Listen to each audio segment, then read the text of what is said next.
Taliska qaybahooda kala duwan ee ciidanka xoogga dalka ee Galmudug ayaa kulan ay ku yeesheen Ciidmada Galmudug ee Dhuusamareeb waxay Gudi u saareen saameynta ka dhalatay Fatahada webiga Shabeelle. Gudigan oo ka kooban 11 sargaal oo ayaa gudoomiye loogu doortay taliyaha qaybta 21aad ee xoogga dalka General Cabdicasiis Cabdullaahi Qooji iyadoona sidoo kale ku xigeenka loo doortay gaashaanle sare Cabdiraxmaan Axmed Araale halka sidoo kalena xogahyo loo doortay taliyaha booliiska degmada Dhuusamareeb gaashaanle Cabdullaahi Xasan Cali. Saraakiishan ayaa didaal ku bixin doona sidii ay gurmad loola gaari lahaa walaalaha Soomaaliyeed ee saameynta ay ku yeesheen Fatahadaha webiga Shabeelle. Taliyaha ciidanka booliiska magaalada Dhuusamareeb ayaa warbaahinta u akhriyay war saxaafadeed ay soo saareen qaybaha kala duwan ee ciidamada deegaanada Galmudug. ujeedo isxilqaan gudiga gargaarka Fatahadaha webiga Shabeelle ee beledweyne oo ka kooban ciidamada qalabka sida Taliska kala ah qaybta 12aad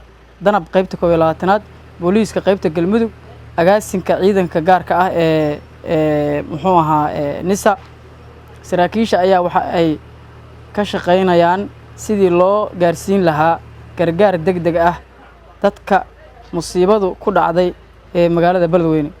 saraakiisha hoos ku qoran ayaa waxa ay isku xilqaameen in ay mushaarkooda wax ka uga jiraan shacabka una dhaxgalaan dadka reer beledweyne. gudoomiyaha gudiga Cabdicasiis Cabdullaahi waa sareeye guuto Cabdicasiis Cabdullaahi Cabdi Qooji.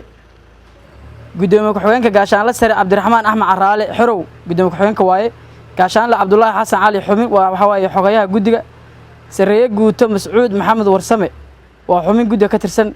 gaashaanle sare Axmed Maxamed Guuleed waa xubin gudiga ka tirsan. gaashaanle sare Cabdullaahi Cabdi Raage waa xubin gudiga ka tirsan.